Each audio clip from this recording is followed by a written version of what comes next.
दोस्तों, हम एक ऐसे समाज में जी रहे हैं जहां धांधली और भ्रष्टाचार मानो नॉर्मल चीजें हैं। आए दिन लूट खसूट और हर तरह के काले कारनामे हमें देखने सुनने को मिलते रहते हैं। हमारा ये वो देश है जहां बड़े बड़े एग्जाम्स लीक हो जाते हैं, कानून के रखवाले अपराधियों के साथ मिलकर अपराध करते हैं, सरकारी मुलाजिम सैलरी को अपनी सेविंग समझते हैं और नेता ये कुर्सी के लिए देश का सौदा करने से भी गुरेज नहीं करते। वहीं आम आदमी इंसाफ के लिए दर दर की ठोकरें खाने को मजबूर है।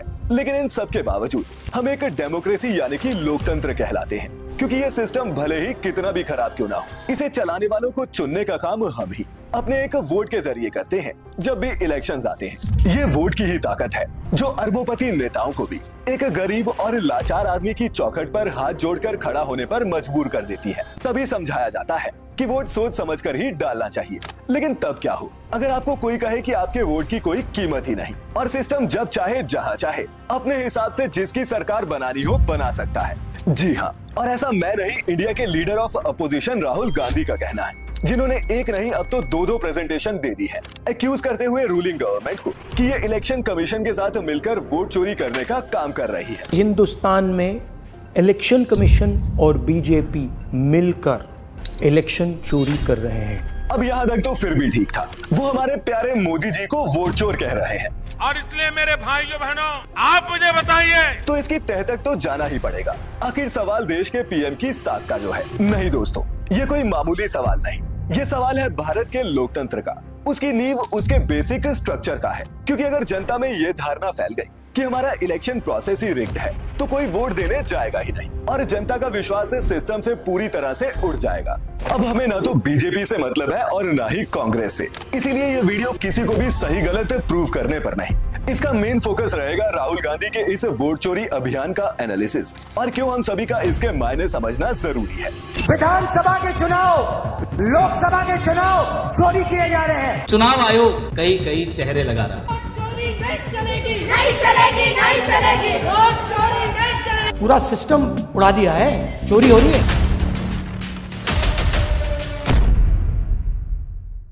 हाँ, अगर आपको मेरे अनफिल्टर्ड रॉ ओपिनियंस जानने हैं तो वो आप देख सकते हैं हमारे नए YT channel the Mute Indian पर। यहाँ फैक्टिफाइड पर आपको सिर्फ फैक्ट्स मिलेंगे।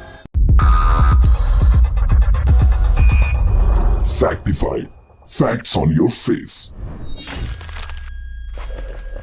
अब दोस्तों, इलेक्शन ही वो प्रोसेस है जिसके जरिए डेमोक्रेसी में सरकारें चुनी जाती हैं। और भारत जैसे देश में जहां 100 करोड़ के करीब रजिस्टर्ड वोटर्स हैं, ये इलेक्शंस अपने आप में ही किसी लॉजिस्टिकल नाइटमेयर से कम नहीं।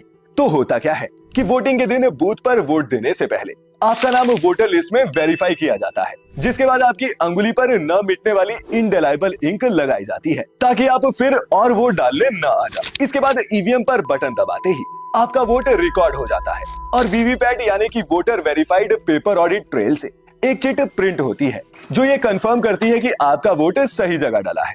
शाम को वोटिंग खत्म होने के बाद इन ईवीएम्स को सील करके सेफली एक ऐसे स्ट्रॉन्ग रूम में रखा जाता है जो चारों ओर से सील होता है। सिक्योरिटी गार्ड्स और पार्टी वर्कर्स इस पर लगातार नजर रखते हैं और सीसीटीवी कैमरास इसके इकलौते एंट्री और एग्जिट पॉइंट की 24 घंटे निगरानी करते हैं। मतलब ये इन ईवीएम मशीन से छेड़छाड़ का कोई चांस ही नहीं। फिर काउंटिंग के दिन ईसी यानी कि इलेक्शन कमीशन की सुपरविजन में मशीन खोली जाती है। ईवीएम के कंट्रोल यूनिट से वोट्स का इलेक्ट्रॉनिक रिकॉर्ड निकाला जाता है और हर कैंडिडेट को कितने वोट्स पड़े हैं ये काउंट किए जाते हैं। इसके बाद जिसके भी वोट से ज्यादा हो वो जीत जाता है। अब दोस्तों, ये पूरा प्रोसेस कुछ हद तक फूल प्रूफ है, लेकिन तब क्या हो जब इस प्रोसेस से पहले ही लिस्ट में ऐसी सेटिंग कर ली जाए कि वोट ही उनके डले जिनके डलवाना चाहते हैं और बाकियों का नाम ही लिस्ट से गायब हो जाए। नहीं समझे? अभी समझाता हूँ।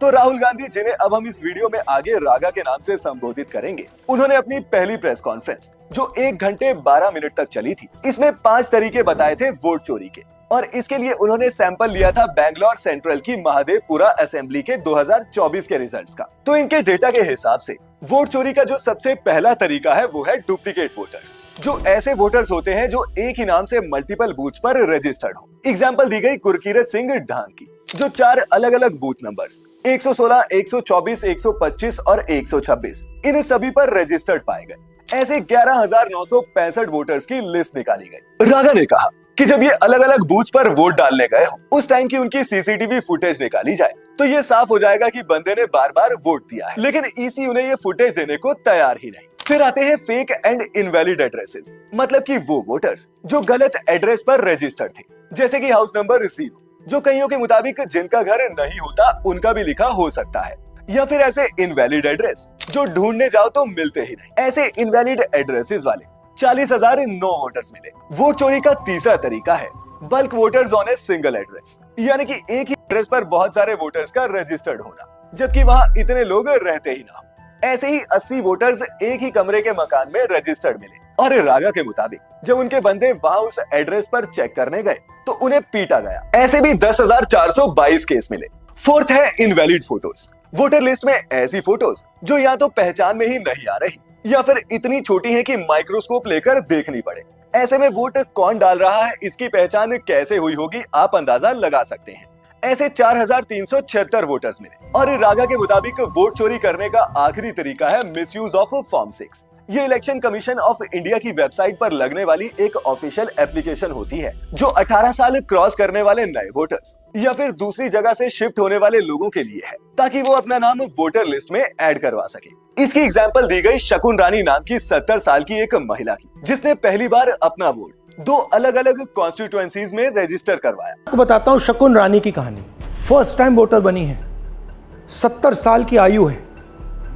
एक बार फॉर्म 6 का प्रयोग किया और उसके कुछ ही महीने बाद दूसरी बार फॉर्म 6 का प्रयोग होता है। 2 बार इनका नाम वोटर लिस्ट में आता है और फर्स्ट टाइम वोटर की लिस्ट में आता है। ये फर्स्ट टाइम वोटर हो ही नहीं सकती। तो क्या शकुन रानी जी ने वोट किया या किसी और ने शकुन रानी जी के लिए वोट किया? ऐसे ही 75, 85 और 95 की उम्र में रजिस्टर होने वाले 33,768 वोटर्स मिले। इसके बाद रागा ने उड़ते हुए क्लेम किया कि बेंगलोर सेंट्रल की सिर्फ महादेवपुरा असेंबली में ही 1 लाख वोट्स की चोरी हुई है, और अगर ये नहीं होती तो कांग्रेस ये सीट जीत जाती, क्योंकि यहाँ से बीजेपी का विनिंग मार्जिन 32,707 वोट्स का ही था। और दोस्तों रागा का कहना है कि यही मॉडल कई और स्टेट्स और कई सीट्स पर भी अपनाया गया। अब दोस्तों रागा एक पॉलिटिशियन है और मुमकिन है कि वो इन नंबर्स को बढ़ा चढ़ाकर भी बता रहे हो, लेकिन डेटा उन्होंने ईसीआई का ही लिया है, जिसने एक बार भी इन क्लेम्स को चैलेंज नहीं किया, उल्टा रागा पर ही हमला बोलते नजर आए। वोट चोरी जैसे गलत शब्दों का इस्तेमाल करके जनता को गुमराह करने का असफल प्रयास किया जाए। एक और महत्वपूर्ण बात ये थी कि रागा की टीम को ये सारा डेटा कंपाइल करने में 6 महीने का वक्त लग गया, क्योंकि जो डेटा ईसीआई ने इन्हें दिया था वो 7 फुट ऊंचा कागज का एक पहाड़ था। ऊपर से रागा का कहना था कि जो पेपर उन्हें दिए गए थे वो जानबूझकर ऐसे नॉन मशीन रीडेबल फॉर्म में दिए गए जिन पर ओसीआर यानी कि ऑप्टिकल कैरेक्टर रिकॉग्निशन पॉसिबल ही नहीं होता। ऐसे में वो इस डेटा को डिजिटाइज नहीं कर सकते थे और इसीलिए लाखों एंट्रीज को मैनुअली एक एक करके चेक और एनालाइज करना पड़ा, और यही कारण है इतना वक्त लगने का भी। अब वहीं अगर ये डेटा डिजिटल फॉर्म में होता तो मुश्किल से 10-15 मिनट में ये सारी चीजें निकाली जा सकती थी। अब दोस्तों ईसीआई ने ऐसा जानबूझकर किया है या फिर कोई प्रोटोकॉल है ये तो मुझे नहीं पता, लेकिन ट्रांसपेरेंसी के लिहाज से इलेक्शंस का ये डेटा अगर कोई पॉलिटिकल पार्टी या फिर इनफैक्ट आपके या मेरे जैसा कोई आम नागरिक भी मांगे तो इलेक्शन कमीशन की ये जिम्मेदारी होनी चाहिए कि वो उसे डिजिटल फॉर्म में आसानी से उपलब्ध कराए। रागा और बाकी अपोजिशन लीडर्स बिहार में भी एसआईआर के नाम पर ऐसी ही लिस्ट से नाम हटवाकर वोट चोरी का आरोप लगा रहे हैं। पटना, मधुबनी और ईस्ट चंपारण, इन 3 जिलों में ही लगभग 10 लाख लोगों के वोट्स काट दिए गए। किस लिए? उन्हें बताया तक नहीं गया। इलेक्शंस के टाइम जब नए वोटर्स ऐड होने चाहिए थे, पूरे बिहार में ऐसे ही लगभग 65 लाख नाम लिस्ट से डिलीट कर दिए गए। कांग्रेस और आरजेडी जैसी अपोजिशन पार्टीज का कहना है कि ज्यादातर गरीब लोगों के वोट्स काटे गए हैं। तेजस्वी यादव ने भी क्लेम किया कि उनके पास प्रूफ है कि जिंदा लोगों को मरा हुआ बताकर उन्हें लिस्ट से हटा दिया गया। ऐसा एक बंदा वो अपनी स्टेज पर भी ले आए थे, और साथ ऐसे ही डेड वोटर्स राहुल गांधी से मिलने दिल्ली भी जा पहुंचे थे, जिनके नाम इलेक्टोरल रोल से हटा दिए गए। अब दोस्तों लोकतंत्र बचाने इनमें से कोई नहीं निकला, लेकिन अगर विपक्ष के बड़े बड़े लीडर्स इलेक्शन प्रोसेस में किसी कमी की ओर इशारा कर रहे हो तो ऐसे मुद्दों की जांच करना इलेक्शन कमीशन का दायित्व बन जाता है। जबकि देखा ये जा रहा है कि सरकार के नुमाइंदे रागा के इन आरोपों के जवाब इलेक्शन कमीशन से भी पहले दे रहे हैं। वहीं ईसीआई की तरफ से इन एलिगेशंस पर जो जवाब आए हैं उन्हें सुनकर आप खुद डिसाइड कीजिएगा कि इन दोनों में से किसकी बात में लॉजिक है। तो रागा के सबसे पहले एलिगेशन डबल वोटिंग पर इलेक्शन कमीशन ने जवाब दिया कि डुप्लीकेट एंट्रीज तब होती हैं जब लोग अपना घर शिफ्ट करते हैं। ऐसे में दोनों ही जगह उन वोटर्स का रजिस्टर हो जाना काफी नॉर्मल है। इनवैलिड एड्रेस वाले क्लेम के जवाब में ईसी ने कहा कि विलेजेस और इनफॉर्मल सेटलमेंट्स में बहुत से घरों की फॉर्मल नंबरिंग नहीं होती। इन घरों के एड्रेस के आगे हाउस नंबर 0 लिखा हो सकता है। वैसे भी हाउस नंबर इतना मायने नहीं रखता। मशीन रीडेबल पेपर में डेटा न देने का कारण ईसी ने बताया कि सिटीजन्स के डेटा को लेकर प्राइवेसी कंसर्न्स है। पब्लिक के इस डेटा का मिसयूज हो सकता है, इसीलिए हम दूसरों की डिटेल्स सर्चेबल पीडीएफ्स में प्रोवाइड नहीं करते। वहीं दोस्तों सीसीटीवी फुटेज नहीं देने वाले एलिगेशन पर तो चीफ इलेक्शन कमिश्नर ने कुछ अलग ही कह दिया। उनका जवाब था कि हमारी बहन बेटियों की वोट डालते हुए सीसीटीवी फुटेज ऐसे पब्लिक में दिखानी चाहिए क्या अपनी माताओं, बहुओं, बेटियों सहित किसी भी मतदाता की सीसीटीवी वीडियो चुनाव आयोग को साझा करनी चाहिए क्या? इसका जवाब आप खुद दें नीचे कमेंट्स में। खैर ईसीआई और सरकार अभी इस पहली प्रेस कॉन्फ्रेंस और बिहार में चल रही वोटर अधिकार यात्रा का तोड़ ढूंढ ही रहे थे कि रागा ने एक और प्रेजेंटेशन दे दी जो 44 मिनट तक चली। पहली प्रेस कॉन्फ्रेंस में जहां उन्होंने फर्जी वोट्स लिस्ट में ऐड कैसे किए जाते हैं ये बताया था, इस बार उन्होंने ये प्रूव करने की कोशिश की कि कैसे लेजिटिमेट वोटर्स के नाम लिस्ट से हटाए जाते हैं, यानी कि इनवैलिड डिलीशन। इसके लिए उन्होंने कर्नाटका की अलंद कॉन्स्टिट्यूएंसी की एग्जाम्पल ली जिसमें 63 साल की गोदाबाई के नाम से लॉगिन बनाकर बूथ नंबर 37 से 12 वोटर्स के नाम वोटर लिस्ट से हटाने की एप्लीकेशन लगाई गई। फिर जब गोदाबाई से जाकर इसके बारे में पूछा गया तो उन्होंने इसकी जानकारी होने से साफ इनकार कर दिया। वहीं जो फोन नंबर्स इन एप्लीकेशंस में ओटीपी के लिए इस्तेमाल किए गए थे वो भी कर्नाटका के नहीं थे बल्कि अलग अलग स्टेट्स के थे। ऐसे में ये सवाल उठना तो लाजमी है कि कोई बुजुर्ग महिला अपने ही वार्ड के वोटर्स का नाम डिलीट क्यों करना चाहेगी। जाहिर है कि इस महिला के नाम का फेक लॉगिन बनाकर इन वोटर्स को एक प्लान के तहत लिस्ट से हटाया गया था। एक और एग्जांपल देते हुए राहुल ने बताया कि ऐसे ही नागराज नाम के एक बंदे की फेक आईडी से